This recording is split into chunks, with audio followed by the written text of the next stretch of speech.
That. You're a covey. Yes. A real covey. A real covey. What's the definition of a covey? Born and bred in Westport, County Mayo. And where were you born? Johns Road. Johns Road. Well, that's Yes. Westport. Yes. Yes. That's an old street, is it? Oh, it is. Yes, centuries old. A lot of history there as well. And even where I'm living now on Peter Street. It's only a stone's throw away now, but great history. Good people. Like when we were growing up now in the 70s in particular, there was a very close-knit group there. The Berries, Mickey Berry and his wife Pauline raised a family there, and Paddy and Celia Mitchell as well, and all good people, hard-working people, like a very working class area as well. Including my dad as well, and my uncle who would have lived here in this house as well, Tommy. Your uncle, he was your uncle, is he? He was, yes. Again, painter and decorator, mostly by trade. Your dad was a builder, was he? Yes, he was more in the building trade, but he could turn his hand to anything. Yeah. Like if you wanted your chimney cleaned or your walls painted, no job was too small. He was willing to do it. He was willing to get his hands dirty. Yeah. And his name was? Mattie Quinn. Mattie Quinn, yeah. Mattie Quinn, yes. And so many was in your family then? It was just myself and my brother Paul Rick. Yeah. He's in PJ Kelly's, a very famous man, very popular man. Up for a laugh? Up for a laugh, yes. For a laugh. Yes, always in good form. Yeah. Life and soul of the party. A good guy, you know, all around good guy, and a hard working lad as well. And where did you go to school? Well, first of all, it would have been the CBS primary school, and then for a couple of years, Bryce College on Castlebar Street. It was actually constructed around, I'd say, about 1986, 87, and for the last 2 years of my secondary education, I was there, and then I moved on to employment. And who were the teachers in the national school at the time? Who taught you there? Brother McKenna would have been the principal, and Tom Hoban would have been one of the teachers there as well, and his wife. His wife was also a teacher there as well. But then obviously in secondary school, Paddy Gallagher, Sean O'Malley, Pat Fleming, all good people, good teachers, one and all. Did you enjoy school, yeah? It was okay.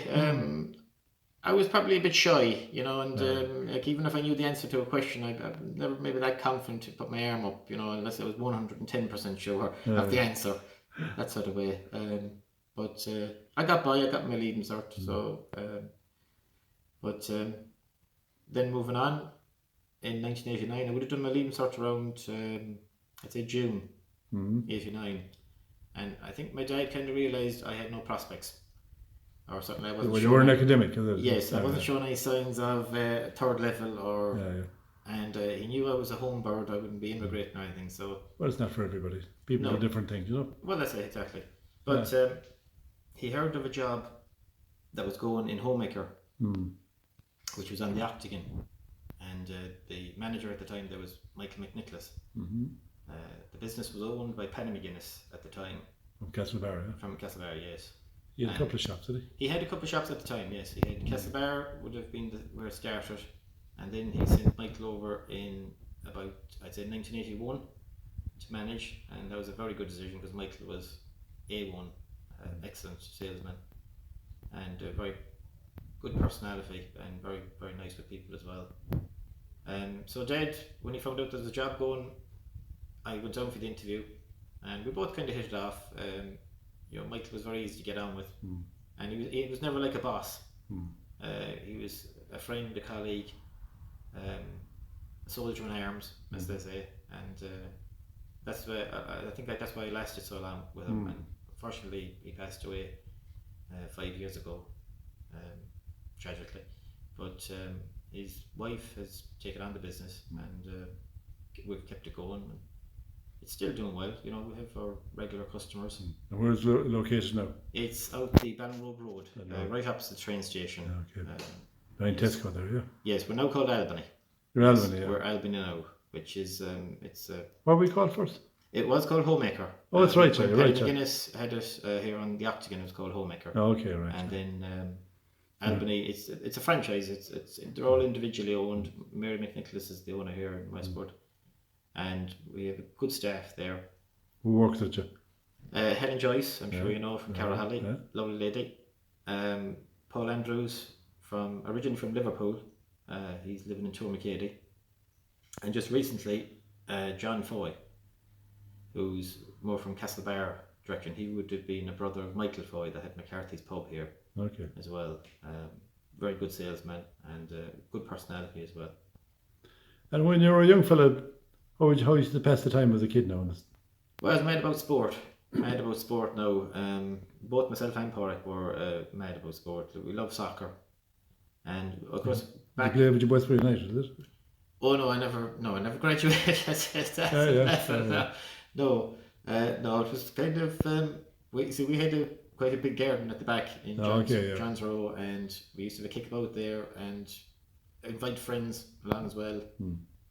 So you had a big garden down there. Big garden, yes. I can remember.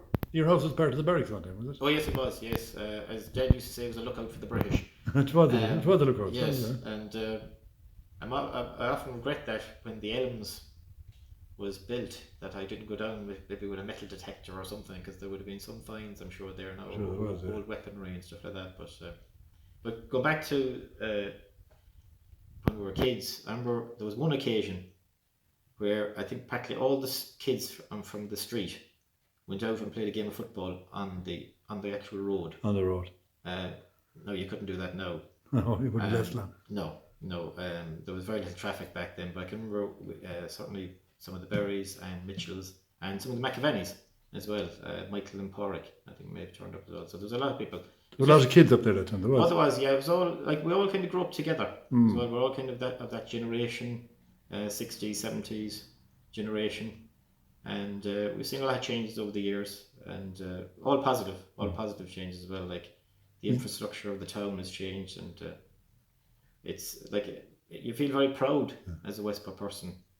And was Baker's house there at the time now? Yes, it was. I remember Joe Baker. Were you ever in there?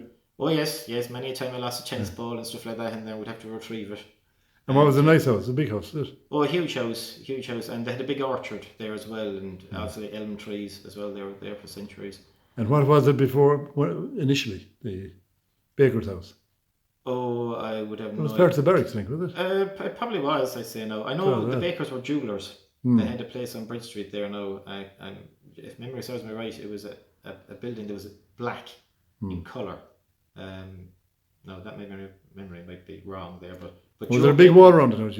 Well, there was. Yes, there was 2 large gates to get into Bakers as well, and sometimes we'd use it as goalposts.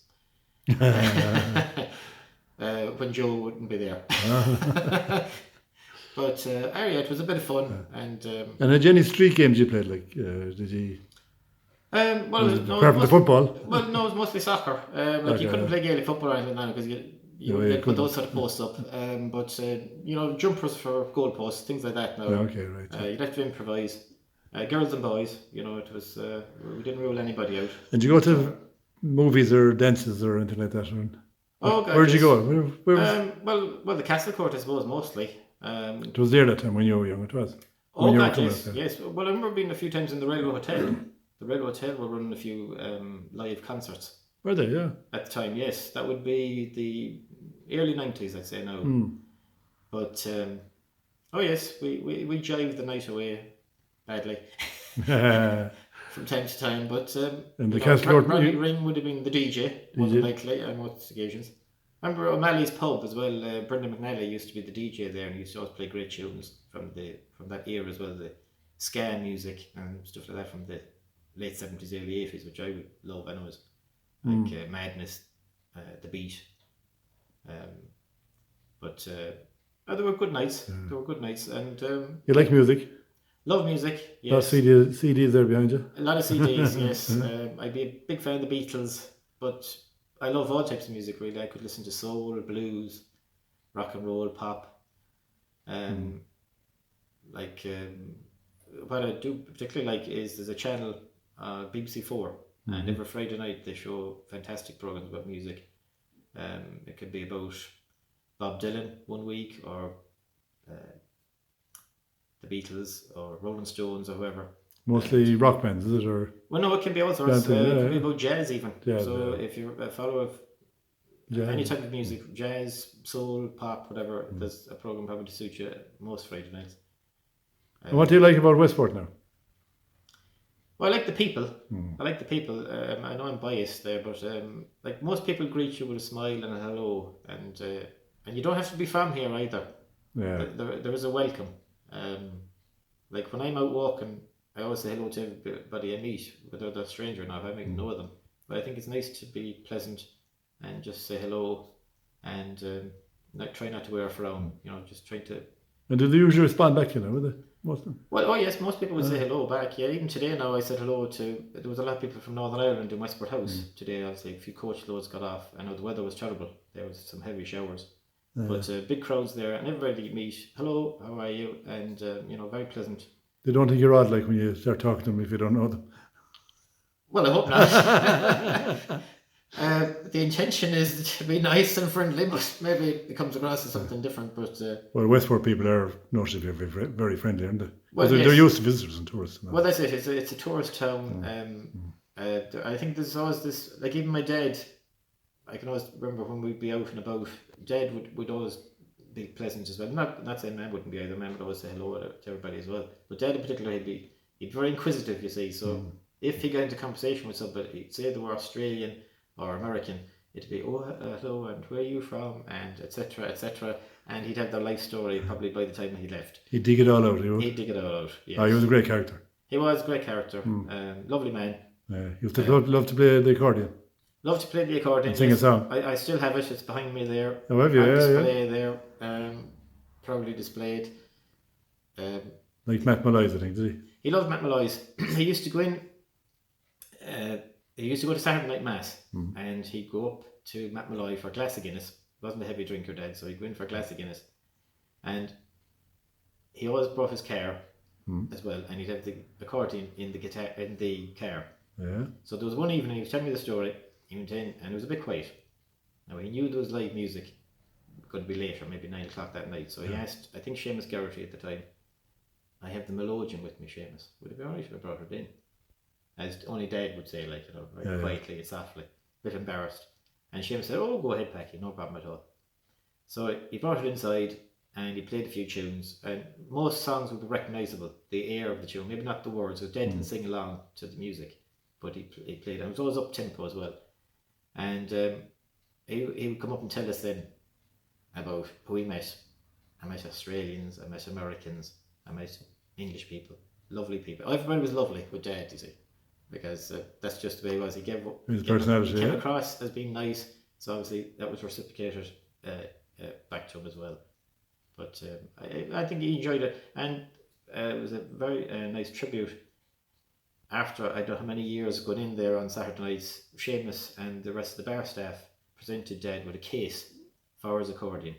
Yeah, that was nice. Which was a lovely gesture, and he was over the moon with it, and he was very proud when he brought it up to the house as well. But a very modest man as well.